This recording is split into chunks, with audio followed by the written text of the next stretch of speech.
Bonjour à tous. Hi, it's Christophe Langlois. I'm a part of the platform marketing team at Finastra. I'm very excited to be your host today. So it's a third live meetups in a series we put together as part of our Hack to the Future hackathon. So what is Hack to the Future? It's a hackathon we launched like a few weeks back, and we already have 2,800 plus participants from 70 plus countries. And basically, there are three streams this year. The key topic is to help us to redefine finance for good. So we hope you'll participate too. And the three topics or streams are: one, hacking for systemic inequalities. Second is to embrace technology-enabled change. And third is to hack through COVID-19. So we're having the conversation today because the popularity of hackathons has grown quite a bit in the last few years. It's almost mainstream now, but we still hear a lot of participants or wannabe participants having issues, questions, and concerns as well as to if they should participate or not. So today, we'll answer the question, why should everybody hack or contribute to hackathon? That's what we're going to do. I'm very honored and humbled again today to have the great pleasure to host an amazing session with three Finastra colleagues. And just before the intro, collectively, they participated to over 10 hackathons, right? They also won, like, I think 5 or 6 hackathons collectively, if not more. They worked as part of very diverse and international teams. Some of my colleagues today also led quite a few teams as part of hackathons. They coded in 9 different languages.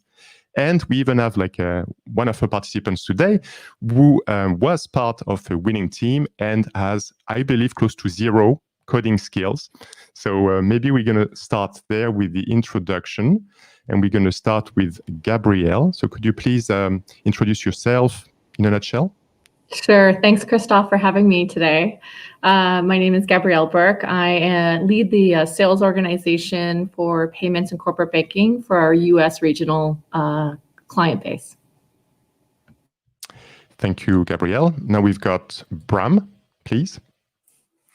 Hello, and first, Christophe, maybe I'll let you know that some people on LinkedIn say that they have a bit of echo on the technical side, so I'm not sure what's happening here, but a few people complained. Thank you. So, and I'll get back to after this to my presentation. Sorry about that. So my name is Bram, and I'm leading the development of all the services of FusionFabric.cloud, so the backend side.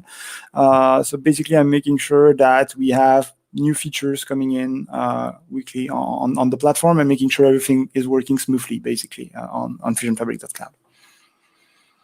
Thank you, Bram. And last but not least, Philip, please. Hi. Yeah. So my name is Philip Crisp, and I'm a senior software engineer here at Finastra.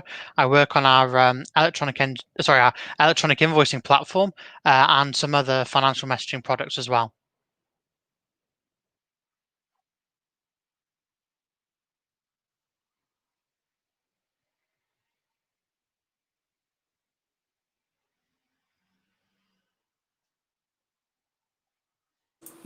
Christophe, I believe you're on mute. Okay, sorry for that. So today, actually, we're aiming to, again, share a lot of expertise, best practices from you guys that you would have earned, again, during all your participations to all those hackathons. I'd like to start with something, because, and with a quote, actually, from an American president, not the current one, or not the future one, maybe. Every great accomplishment starts with the decision to try. And I think that's a key thing here. Like, a lot of people hesitate to take part to a hackathon. It's also commonly known that hackathons at least have 2 benefits for participants. One is to get out of your comfort zone, and second is to learn new skills. So what do you think about that? Let's start there maybe for the conversation. Anybody? So if I can jump in. Sure, I'll jump in here. When I joined the hackathon, I'm a salesperson. I have a master's in history. I have no coding experience. But I was curious. I think that's where, what you have to have is some curiosity. And it was actually about solving some problems I actually had real world problems for my clients in better serving their customers. So I was like, hey, maybe this would be a great way to actually create some kind of app that's going to be better for my customers. And that's what drove me. I was really excited and curious, and I found the right team. So I'm sure we're going to talk about teams in a little bit, but that helped me kind of get excited to be out of my comfort zone. Thank you for that, Gabrielle. About learning new stuff, the very first hackathon I participated in, we did win with an ID that was relying on machine learning. And prior to this hackathon, I had a bit of knowledge in machine learning, but not that much, right? I had like basic knowledge, and I need to learn new stuff. And as you said, Christophe, it was a great opportunity for me to learn to deepen my knowledge on a particular subject. So that works even with technical people. It's not because you're not technical you're going to learn something technical. It's even if you are technical, you can always attune basically know more about a specific topic and grow on this specific area. The hackathon can be a perfect opportunity to do so. Thank you, Bram. And then just to build on that whole pushing your comfort zone, I think that's a really important part of sort of stepping into the arena for a hackathon. The unknown, you're meeting team members you've never met before, perhaps. My first hackathon a couple of years back, I knew very little even about the format of what I was going into. It was my first hackathon since graduation. So it frees you in a sense. It gives you the opportunity to try things that you might not be able to try in your day-to-day just from a technical standpoint, because you haven't got to worry about all the production systems right now. And you can go off and, as you were just saying, Bram, you can go off and learn a skill that you might have touched on, but it gives you the opportunity to really dive deep. So you say it's almost like a safe environment to do so, or you're more comfortable doing so in that context, because again, there's a lot of latitude and you can explore a specific tech, area or subject topic matter.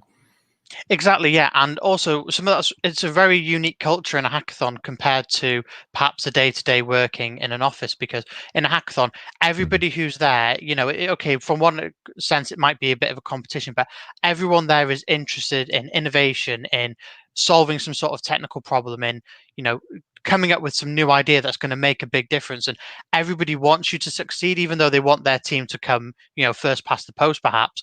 Everybody there from every team wants your team to succeed as well. And it's a really interesting atmosphere, and it's a really sort of exciting community to be a part of. And I think Philip, I kind of Please. Oh, sorry, I was just going to add on to Philip. It's interesting because I could have just worked with the developers who understood the products that I'm used to socializing with my clients. I actually was working with a totally different developers, so they had to learn what I knew about the industry, and I had to learn more about what they knew from a coding perspective. So this cross-pollination, openness, collaboration, it was just, to me, that's where you can actually make fluidity and ideas just kind of get birthed. So it's pretty cool. I think it's an important point. You're right. That's that team spirit almost which transcends just specific teams. And plus, it's also usually to try to tackle a big issue, a big challenge, to do something meaningful. So that should contribute as well to that. Not brotherhood, but you know what I mean, like that solidarity in between teams. So I think that's you're right. That's a very good point to mention. If we go back, so then. We try to lay out the key challenges or the key questions people might be, asking themselves. Or the first one, and we touched it previously a bit, is again, to be clear, usually it's very tech, led, those hackathons, because you're supposed to use technology and create something at the end, right? Which taps into data or existing systems usually. But it's not compulsory. You can still, again, bring a lot when you've got like a subject knowledge and you're an expert in your field or UI or anything. So I'd like to start with Gabrielle, and you started to touch about it, but your experience is great from last year. Again, can you just give us maybe a bit more information on you and being part of a winning team again, and not bringing technical skills, basically? So what was your contribution last year, and how easy was it?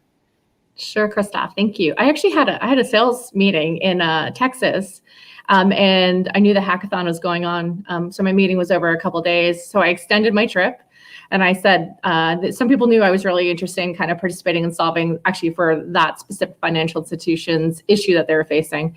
So they said, well, why don't you meet up with this group? I've never met these coders, these developers, business analysts.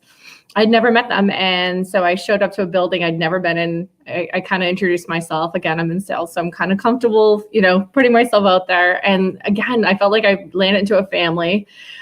They wanted to know more about what we were solving for, because it was a real world issue. And sure enough, we collabed for, I think it was like 24 or 48 hours. We worked together and we launched a prototype. Obviously did a presentation.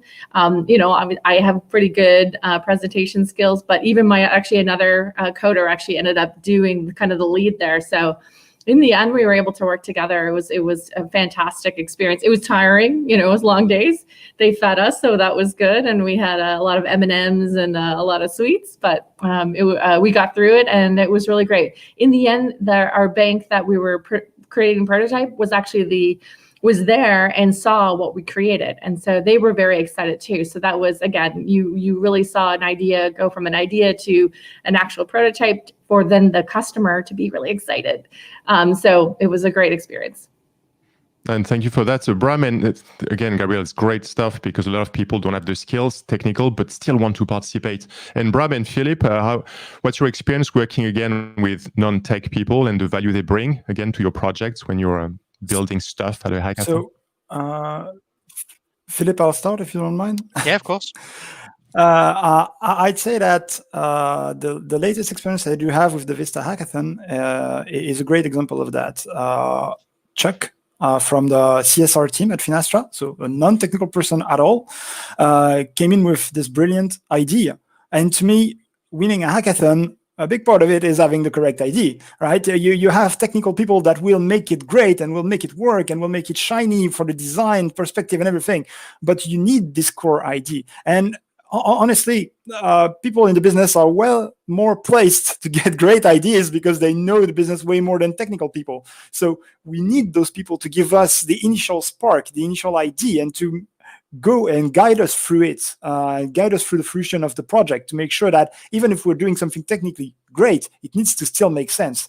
And to me, this is the value that non-technical, I would say, people bring, because they have this outlook because of their different function that allow them to make sure that what we're doing makes sense and is expected by the market and is not disturbing. That's not the correct word.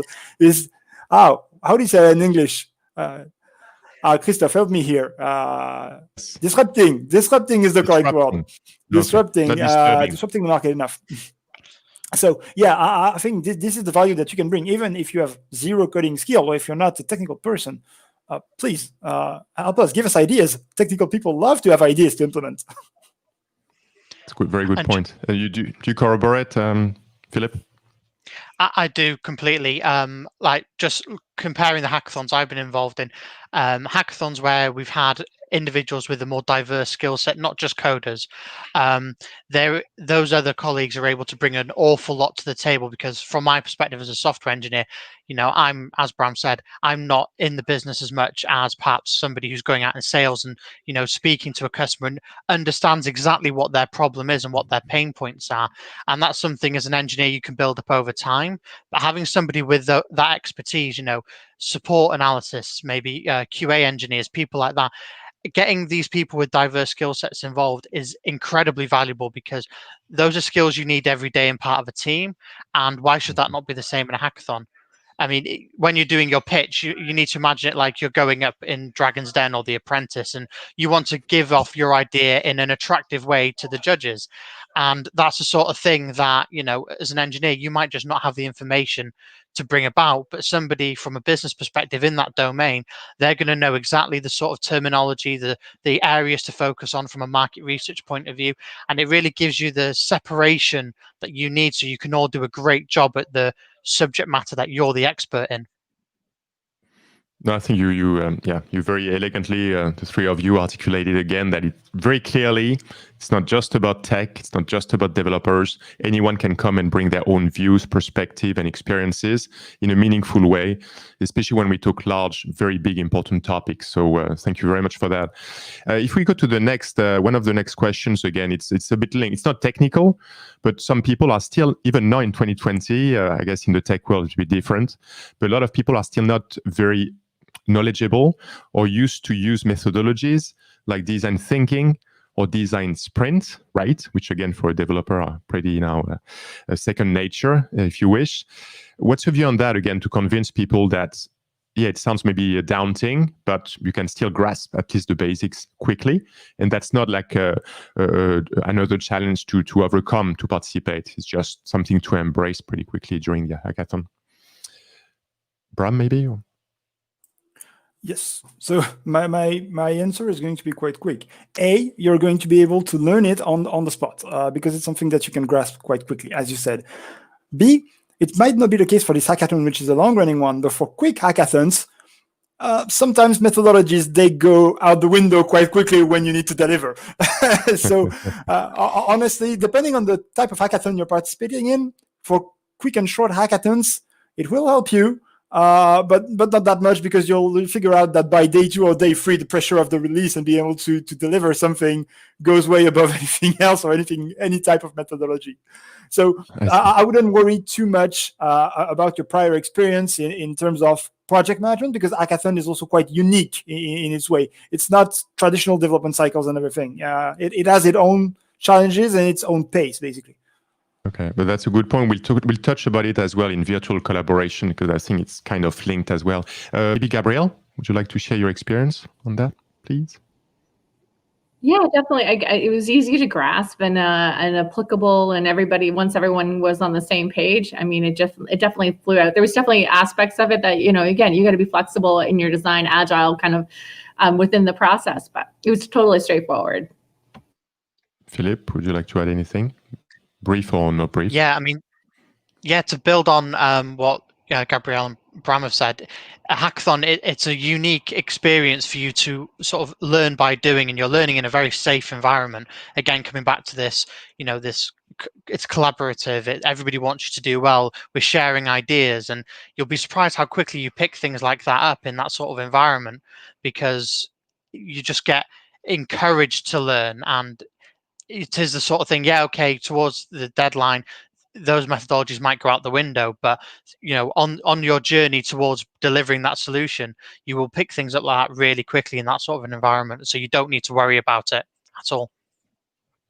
Okay, so I'm glad we clarified that. Actually, I think that's probably useful for a lot of people who were, again, a bit concerned about or thought that it was very rigid in terms of you needed to follow a specific methodology and respect every single steps of it. The third question, so it's very important. I think that's one of the most critical ones, right? Because you want to participate, you're on your own, you don't have a team. That's a bit daunting on its own, right? What's your experience again? I mean, and you've got various experiences, maybe having been assigned to a team, maybe you had to look for a team, or could you please share that? Because it's, I think, one of the biggest points of friction for people, again, to join a hackathon. It's the unknown, right? How do I do that? And what's going to be my team? And, how can I make sure I get on well and I've got the skills to contribute? So, Gabrielle, would you like to start, maybe? Sure. Yeah, for me, I mean, I was actually assigned a team, but you're still out of kind of feeling uncomfortable. You don't really know these people. You don't know, are they going to like me? That kind of concern. That kind of, again, also goes out the window in the sense that you're, have a time frame and you have a task at hand. But I think just look for commonalities that you have, or common interests. Maybe the idea will bring you together. Know what your skill set and kind of what we're going to contribute, and then kind of figure out what else do you need. But to me, it's a really open, collaborative. I always feel that no matter what team you fall on or get on, it doesn't matter, because you're still gonna learn about each other, learn about what you're trying to do, and kind of figure things out as you go along. So just don't worry about those things too much. Enough. Philip? Yeah, so just to build on that, for Hack to the Future, we've got the DevPost platform where you can actually search through the ideas and the different participants. I think so that's really important when you're looking for a team or teammates, is to try and look for ideas that you are aligned to. So an idea that matters to you, because if something matters to you, you're willing and you're going to go the extra step, because a hackathon is all about going the extra mile and really, pushing for that idea. So I think it's very important that you find an idea that aligns to your core values, but then also maybe think about how your skills can complement the skills in the team that you're looking at as well. If it's a very development heavy team, they might be really keen to get somebody from a business perspective in, and vice versa. But again, building on what you said there, Gabriella, it's not something you need to worry about, and it shouldn't put you off, because when you land in a team, that common goal, that commonality, you'll find that you gel really well, and you will get to the other side, and you might form friendships that will last a long time afterwards as well.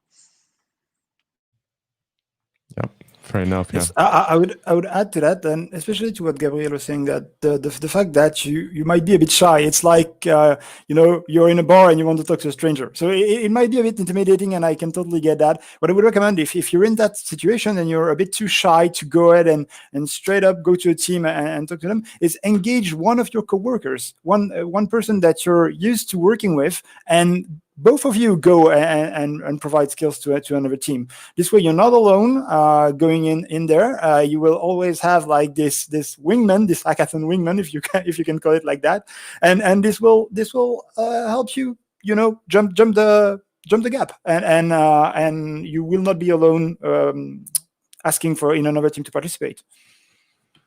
So again, you need to really the key here is to get out of your comfort zone. Don't be shy. If you again look where you need to look first with the ideas, find people who adheres to those ideas, right? We want to change things around those ideas. That's a good place to start. As you said, Philip, as part of the Hack to the Future hackathon, we're very focused on providing the information and the tools to foster those conversations for people to meet one another and identify the best fit, if you wish, in terms of teams. So, and we know that's, again, a point of contention. It's hard to do. So we aim to provide all the communication channels required actually to do so. So we invite you to check if you're interested in a hackathon. Everything is online. And then again, linked with that actually, and some of you even led teams, right, during hackathon. So that's another point we might want to touch, especially in a COVID world, shall I say, right, where now most of what we do, everything pretty much is virtual. Did that bring like an extra layer of complexity in terms of your ability, again, to work together and build something quickly with people you've never met from all over the world? Or do you think that, no, paradoxically, because now people are better equipped, it made things easier? Is it in the middle? Do you have any, again, thought on that? Maybe Philip? Yeah, so my most recent hackathon was the Cybos hackathon. And that was, again, mid-COVID. I was working with a machine learning expert from Germany. And then I had another software engineer from London, so a bit closer, but because of lockdown and things like that, we weren't able to meet. But I find that it's a double-edged sword, this doing a hackathon virtually, because you're able to reach more colleagues or more people with the same ideas from around the world. So, I personally don't know many data scientists, but I was able to get in touch with one really easily, and we were able to collaborate really well over technology like Teams and things like that. But you do miss out on that element of meeting face to face, and there is something special about all of you being piled into a room and working furiously on a problem until you can get it done. So it's a bit of a double-edged sword, but you sort of take the rough with the smooth. I think it's definitely, it is definitely worthwhile. And for things like our Hack to the Future hackathon, it's a really interesting take on that, because it's open to everyone all around the world. So it gives us the opportunity to break down a lot of barriers that might stifle or sort of prevent innovation in some way. Yes, and I'm sure Bram and Gabrielle, you've got things to add there, but it's also the question, as you said, of a hackathon. Traditionally, if it's traditional, right? You've got a very nicely framed time, right? You've got 2 days or whatever, 3 days. Everybody's in the same room. There's the vibe, the energy, the focus, your laser focus, right? Whereas here virtually, there's still the potential of being distracted, still having your job to do, your family to take care of. So again, did you experience that actually as a not a frustration, but something to take into account in terms of producing something as quick as you'd like to produce? Bram, maybe? Well, It's a matter of staying organized, I would say. It requires way more, as you say, way more focus. If you don't have that, you're going to end up having some miscommunications, or having some things, that dependencies between the people in the team that are working that are not met at the correct time, and you'll end up being late and rushing things, and then the process we were talking about before goes out the window. And so it's you need to, from the get-go, to be organized and to prepare a bit. There will always be a bit of unknown in hackathons, because you're exploring things that haven't been done before. That's the whole point of it. But if you are prepared and you have milestones, and you are a bit strict in the way you're doing things, everything should be fine. Being remote doesn't matter that much in this context. The example I have from the latest hackathon that I did was that we had people in the team that were in India, and people in the team that were in Canada, and people in France. So you had a huge gap in terms of time zones. And the only time that we could actually meet was either in the evening for some and in the morning for the others, and the other way around. So this means that if you are not strict in the way that you are organizing the work, if you miss one of those days where you can meet, in our case, the hackathon was 5 days long, you're losing a lot of the synchronization power that you have, and it can lead to a success or a failure, depending on how you do things. And so my recommendation would be, and in this case, in the Hack to the Future, it's a way longer time frame, so it's probably easier to do, but to put milestones to, at this point we should be there, at this point we should be there, a bit like they do in the open source community when they're delivering projects. They're working spread across the world, but they're able to say, okay, at this point in time, this person in the team should have done that, so I can merge after this, and so on. So that's my advice. Be organized. I think it is great, and just, and Gabrielle, of course, you'll have your say in a second. But that's interesting. I mean, a couple of sub questions there is, one, do you need to have access to specific tools and the team to have access to the same tool to make it happen? That's one. So is the technology a blocker or a catalyst to help you achieve that? And second, usually based on your experience, guys, your extensive experience, do you have like a proper project manager in the team? Someone who, again, is in charge of, making sure people deliver as and when they're supposed to, based on your experience? So does that make sense? I'll answer that. In all the hackathons that I did, it was more or less organic. But keep in mind that those hackathons were in a short period of time. In a longer period of time, it might make sense to have someone responsible for tracking the work of various people. However, it takes away a bit of the fun, right? Hackathon is supposed to be a bit unstructured, and you don't want to turn this into another 9-to-5 job. Right, so I would say a good balance is key in this case. And to build on what you've said there, Bram, I found that it's quite organic as well. You tend to just sort of ask each other how you're getting on with that, and you'll help each other through problems. So as long as you're communicating as much as possible, you'll find that the project moves itself along without needing somebody to poke it with a stick constantly. So I'd say sort of my bit of advice would be, you cannot over communicate between your teams, and I think technology definitely is a catalyst for that, because email, instant messaging, Slack, things like that, it gives you the opportunity to communicate via various different platforms as much as possible. And I think utilizing that and communicating as often as you can work collaboratively to move it along. Thank you. And Gabrielle, is there anything else you wanted to add? I'm sure. Yeah, no, it's funny. I feel like, so I have teenagers, but I feel like we're channeling our middle school age when we don't have a license, and you have to like work on these projects. And I think that, but you're still actually having some sense of discipline. You can tell I'm a mom too, so that's kind of the interesting part. So it seems like just again, dive in there, have some sense of like, these are the steps in order to kind of get to completion, but then also have the flexibility and freedom to kind of do, I'm gonna bring some new ideas. I'm gonna work on it by myself and have the discipline, and then show up to the next day and say, guys, look what I did. So that's where I see. So it's almost like channeling a bit of our middle schoolers. I would like to add to that is that innovation doesn't happen only at the beginning when the idea starts. It doesn't end there, right? So innovation can be in the middle of the hackathon, and someone has a brilliant idea to do something a bit better or a bit faster or a bit, I don't know, something that enhances the idea even more. And if you are too tight on the schedule and you say, okay, this is the milestone that you have without giving any flexibility to the people in your team, then you kind of cut down this innovation energy. Yeah, no, again, great point. Yeah, we could talk a lot about the process again. We started from the creation, the inception of the idea, and then working together. But let's go to another critical element, right, of hackathon. It's not only to work on the projects collectively and well as a team, but it's also to produce something, and more than that, is to present that something, right, and to articulate it in a way which convinces the judges or whoever is judging you and your output. So, and I know you've all been part of winning teams. So there's a few, again, subtopics within that question, but I'd be interested in spending just a few minutes on that. Pitching, right? It's a skill, it's an art.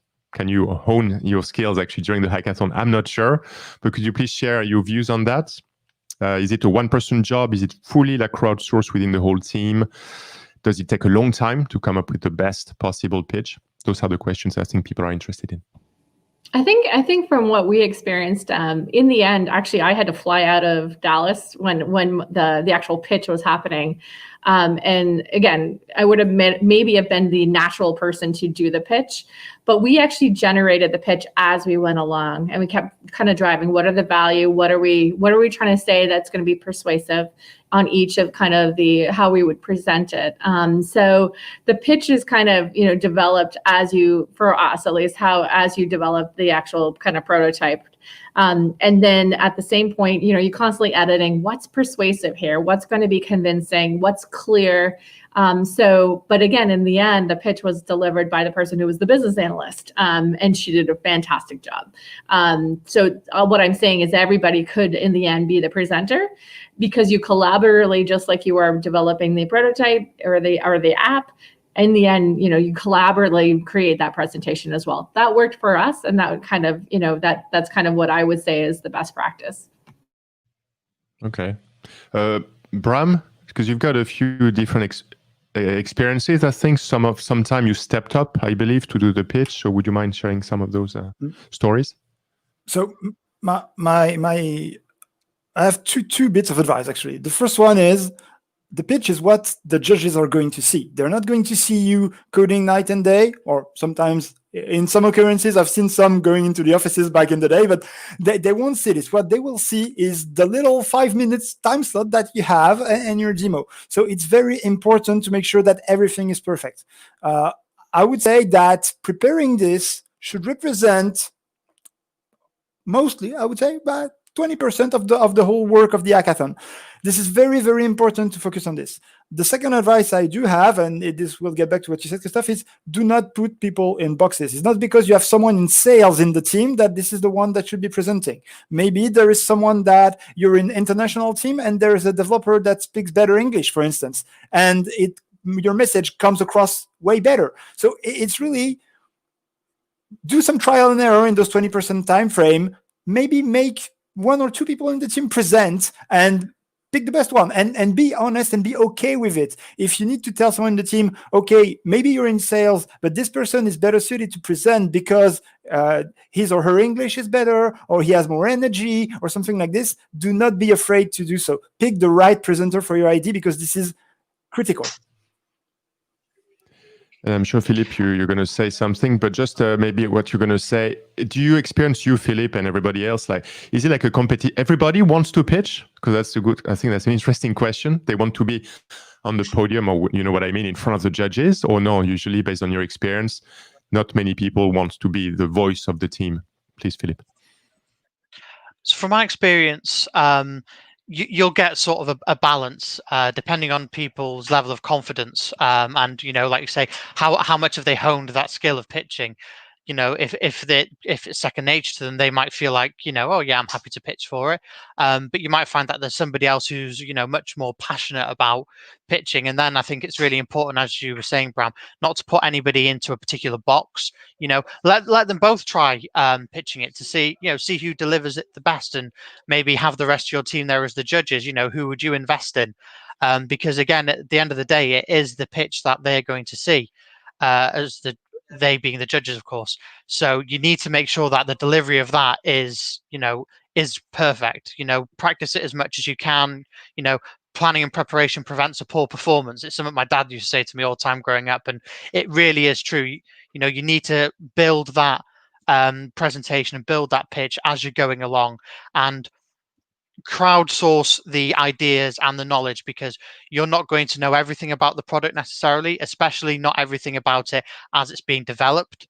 So ask for people's feedback, make the generation of this pitch a team effort, and then you can worry about, okay, so who's going to be the best person to pitch it. And I find choosing between one person to pitch or multiple really depends on how much time you've got and how comfortable you are with the subject matter at hand. If you've got a bit more time, it might work to split the pitch into different sections. But if you're really tight on time, like a couple of minutes, you don't really need to worry too much about going into too much detail in that pitch. So it's ideal in a small pitch to leave it up to just one person, in my personal opinion. I'm not sure Bram agreed with you. He decided to to leave us. Kidding. He's back. That's fine. We're all good. I do agree. Bram, what did Philip say? I mean, you disagreed totally. So you're leaving. No. Don't work on the pitch. Don't do anything. I'll just get out of the conversation. I'm not agreeing to any of this. No, sorry, my browser just crashed, so I had to get back really quickly. Sorry. That happens. It's the joy of again COVID and everybody being online, like doing those streamings. But that's an interesting point as well. In terms of assigning roles, basically, because when you're talking teams, you've got your own skills. You shouldn't be put in a box, as you said, because you can contribute on many different levels. The roles, are they assigned and are they very rigid and they assigned from the get-go? Or like pitching, is it something you discuss from day one? Probably not, or again, it's organic and based on the way people contribute and at various levels. That's when then organically again comes into play and someone is more responsible for one specific task. Or what's your view on that? Like planning from the get-go, or organically your role changes up to the pitch? So if I can just jump in quickly, I'd say your role will change all the way through the hackathon. You might go into it as an engineer, or you might go into it as a business analyst. But from my experience, my first hackathon, I went to the hackathon with some people from QA, and by halfway through that hackathon, they were working on screen design and coming up with prototypes, outside of what you might imagine is their traditional role. Coming back to really early on, Bram said it's important to set milestones. We need to accomplish this, and this. And as you go off to tackle those milestones, that's when you'll find that the roles within the team do start to shift, and the ground will move underneath you. But that's okay, and it will happen organically. And don't fight it, because that's part of that fueling innovation sort of side of things. Which is a good way, and again, like be exposed to different parts of the business or the creation process, and even the technical side of things, which is great. So that's how, Gabrielle, you started as a business and sales leader, and you finished as a Java developer, right, at the end of your project. And a hardcore coder. There's actually So I was actually looking at APIs and like what about this? And part of it was so I was working with a developer at that point in the process, and I knew he was like running out of time, and I'm like, what can I do? So he's like, well, just sit next to me. And I'm like watching this code and how it all kind of, how he's explaining it and teaching it to me as he went along, which was really helpful, I think, because then I really truly had an appreciation for what he was trying to do. And then where there were gaps, he's like, hey, can you go find this? So I was almost his runner. So anyways, I'm just saying I was I mean, that's what you have to be comfortable to jump in whatever role you need to jump into to get it done. So that's as long as you're open to that, I think it ends up having a great output. And you do get out of your comfort zone, but you're learning as you go along, which is exciting, and appreciating the what my peers do on a day-to-day basis. I'm like, I bow down to all the developers and QA people. So do we all agree that the most important part of participating to a hackathon is over and beyond the skills? It's more really the attitude, your willingness to learn, and again, to your ability to be flexible and contribute on many levels, and your desire to do so. That's more so the attitude than, again, the skills, right? Over and beyond technology. I do agree with that. And plus, I would say, and Gabrielle did pretty well, is that it carries on after the hackathon. I'm quite sure that now that Gabrielle talks to developers or to QAs, which has a different view, right? It's a bit different. You see how people work in their environment, in their natural habitat, if you will. And that's very interesting, because even after the hackathon, if you win or if you don't win, it doesn't matter that much. You bring something home anyway. And that's the good takeaways of hackathon. You will always be better at the end of the hackathon than at the beginning. Yeah, no, I think very important point. Well, it matters to win occasionally, and it's a good, in terms of reputation, and your company will be happy. And I'm thinking about Philip recently, but of course Bram and Gabrielle as well. But it's not about winning; it's about participating. I agree. Yeah, because to be honest, and I'm cutting you, Christophe, I'm very sorry. You invited us, and we won hackathons, but you could have invited any participants, and I feel that you would have the exact same feedback, actually, because anybody participating in a hackathon take something away from it. Yeah, we see. It's very that should resonate. Actually, we're going to quote you after this. Actually, no, that's a very important point. Again, that's the message today. Why should everybody hack? Because you can, and you're going to learn, and you're going to contribute to change the world. Actually, one app at a time. More. So we covered a lot. First of all, we're not finished. We can still go back to a few elements of the hackathon. But we'd like to talk briefly, again, I know it's a thin line here. It's not about promoting Finastra, but we've got a platform, actually, which has a lot of various benefits or USPs in terms of simplicity, access to data, and so on and so forth. So Bram, especially, because that's your part of the world, right? Could you please tell us, again, it's not a sales pitch, but tell us why you strongly believe that FusionFabric.cloud is the perfect companion to a hackathon? So we talked a lot about going out of our comfort zone, and we talked about it technically, but we also talked about it from a business standpoint. And FusionFabric.cloud, the API platform, allows you to access various business domains, meaning that the APIs are of various shape and forms and allow you to access data from various sides of the business. So what's great about FusionFabric.cloud for hackathons is that you have a very broad set of information that you have at your disposal. And when I mean information, I mean data, a broad set of data that you can play with and get ideas from. So that's the first step, allowing you to get out of your comfort zone in the financial industry. If you're a person that is working in sales in the trading industry, for instance, it might be the time to have a look at the APIs for retail banking, and it will give you probably some ideas, and you can bring some of your insight that you have in your line of business to this other line of business, and you can build something that is out of your comfort zone in a functional kind of way. So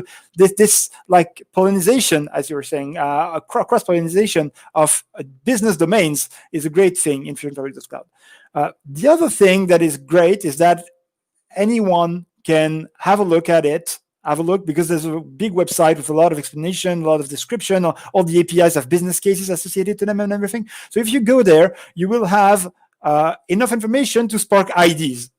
I'm sure of it. If you have a look at the APIs that we are making available, you will have ideas, because there are so many domains that you can access that it's bound to spark ideas in your mind. So it's a very good starting point to innovate, I would say. And Another point is that it's not only for technical people. Those ideas you can have even if you're not technical. There are actually two websites. There's FusionFabric.cloud and there's developer.fusionfabric.cloud, right? So if you're a developer, go in, dig in the APIs, have a look. Technically, you'll see it's very standard, so it's quite easy to use. And please have a look at the raw specification of the APIs, and you might get ideas. If you're a non-technical person, still go to FusionFabric.cloud, not developer.fusionfabric.cloud. And here you will have more of the external vision of the platform and what it's for and how you can use it. And how, as we say internally, how you can change the world of finance using FFDC. So to me, it's easy to access, even if you're not technical, and it gives you access to a broad set of data of information from the banking industry. So please, use it. I'm not saying it because I'm working on it. It's really a great tool. So for a hackathon, this should be a good go. Thank you, Bram. Philip, would you like to add something based on your experience as well? Yeah, so one thing I would say is it comes back to something that I remember Ellie Rosner said at Fusion One in London. Data is the new oil, and it's an exceptionally precious resource when you're going into a hackathon, because you might have, you know, the start of an idea in your head, but something that gives you the access to the data you need to take something from idea and, you know, through conceptualization to reality, to a solution. You know, anything that can deliver that sort of data to you in a hackathon in a really easy way, in a standard way, you know, that's an incredibly valuable tool in your arsenal that you need to use as much as you physically can. And FusionFabric.cloud, in my opinion, it is that tool, because as you've said, Bram, you can go on there, you can read through the APIs, the documentation on there. It's some of the best API documentation I've personally read. And it's very easy to start getting set up with things and integrating APIs about business domains you don't understand, as well as the ones that maybe that's where you work and you do understand those domains. So it really, you know, it frees you up to use data from different sources and developing your idea all the way through to a solution that makes an impact. And, you know, it'll stun people what you can create with it. I'd love to jump in here, actually, because so we have a client today that we showcased, actually an app that was built on FusionFabric.cloud. And we had designed this app based on another requirement for another customer. And so, but we were showing them the power of it. And now, actually, as we speak, we're kicking off a migration. I know I'm in sales, so I promise I won't, you know, start becoming salesy. But what was really exciting is the prototype we showed them, again, didn't quite fit their need, but now they're going to build off of that prototype to actually meet the needs of their clients. And so what you're seeing is kind of you know, basically a culmination of ideas and then an actualization of a product, which will then meet the needs of their customers, which is so exciting. And it all roots from FusionFabric.cloud. And this specifically was using payment initiation APIs related to our payment hub. So it was just, again, payments, obviously, to me, I'm in payment sales. So to me, it's like a really important piece. But immediately we could take this prototype and then they could expand it further to become really what they need. So again, that's for me is really exciting. My clients helping their clients succeed what they need to do in a service that they would have never been able to do with just our core products. So this expansion of services, expansion of ideas, that's really what FusionFabric.cloud, I feel, brings to the table. In a sense, what we're providing with FusionFabric.cloud is a bit of Lego blocks, I would say. We're providing blocks, and then it's up to you to build a spaceship with it, right? And we are Minecraft. Exactly, you could say it's Minecraft. Yeah, if you're talking to a younger audience, you could say it's Minecraft. Yeah, Legos is because I'm quite old already now. But I would say yes, it's a bit like, let's say Legos. I'm going to stick with Legos if you don't mind. Legos. It's Legos. Legos. Okay, not Legos. Legos. Okay. My bad. My French accent betrayed me. So if you go with Legos, is we're just committing to giving you the best building blocks that we can provide, and then what you do with it is up to you guys. That's my view of FusionFabric.cloud, and that's the power of it. And yes, you're right. And again, FusionFabric.cloud, there's at least two sides of it. There's one to use it to drive open innovation, so yourself, and you can build your own apps. And we've got a store, which is more visible part of FusionFabric.cloud with apps available there. But so there's so many different ways to leverage the platform, and it's very exciting. Plus the focus on data is clearly, again, another super exciting part of what it is we can help our clients with. So a lot of excitement here. But I think we covered a lot on the topic of why and how to participate to hackathon. Is there anything you think collectively we should have touched and we haven't? Anything else? I don't know. Did we actually have 5 questions? Maybe. I don't know if that was the. So questions, yes. I'm just trying actually to make the technology work. Okay. Question to all: are you joining this year's Hack to the Future? Okay, that's a question from Shirin. all the viewers, are you joining Hack to the Future this year? We want you. We need you. I don't know. I can't see the comments actually. Questions on LinkedIn. So let's go with our questions. What I want to say though, I mean, and let's talk about it in a second. But I'm going to change the banner. What I want to say is that we create a conversation here. I know we've got the live session. People are busy anyway, so a lot of people wanted to join, but they couldn't. So here it's part of the conversation, right? So you can still send us your questions after when we finished, with the live, and we're very happy to engage with you. But no, I don't think I can see anything else. So please, Bram, do you have anything else, or anybody else? No, I'm good. I think we covered it quite well, and thank you for the invitation, Christophe. It was a nice session. Actually, well, it makes me want to create a team of hackathon with you all, right? We should do one. We could. We've got. I'm already in one, so I'm committed. But next time, maybe that could be a great idea, actually. Where does it say that you can only be part of one team, right? When you're you have to ask Shirin. I don't know if this is in the rules. You should ask Shirin. Yeah, I will. Maybe just before we leave, so we came up with some kind of hopefully exciting campaign just to engage with our participants, like explaining the reasons why they decided to participate in 6 words. And I'm going to be sharing mine on social media directly, so I won't share it now just for suspense sake. But would you mind sharing your 6 words, which could be, by the way, 6 individual words or a sentence? Whatever you need, as long as it's 6 words, right? Maybe Gabrielle, would you like to start? Sure. Thanks, Christophe. So my 6 words are ideation, collaboration, planning, developing, persuasion, and actualization. Very good. Makes sense. Maybe Bram, please. So if I can say that all in one go without having a fork in my tongue because of the English accent, I will be proud of myself. So I said, fast-paced, empowering, exciting, fun, surprising, and challenging. I said it. But look. Bravo. Oh, very good. People are cheering. Is that the chat cheering? That's cut. No. Please, Philip. Yeah, so my words, it's sort of more of a phrase, comes back to what my team are doing for this year's Hack to the Future. It's hacking to overcome tomorrow's challenges today. I think that's superbly summarized, right? So thank you very much, all of you. I, for one, was very honored and delighted and excited with the prospect of spending an hour with you guys. Your experience, I think, is tremendous. And hopefully we were as hands-on as possible to, again, provide something meaningful to anybody interested in joining a hackathon, not just ours, but feel free to. So again, very excited. It's just the first step. We're going to carry on engaging online. So the viewers, please, if you view that afterwards, feel free to engage with us on social media. We'll respond. Thank you very much. Good luck to the participants to Hack to the Future. And I think we're going to leave it there just with the video. More information on Hack to the Future. Thank you very much again, all my panelists. See you soon. Thank you. Bye, guys. Thank you very much. Thank you. Bye.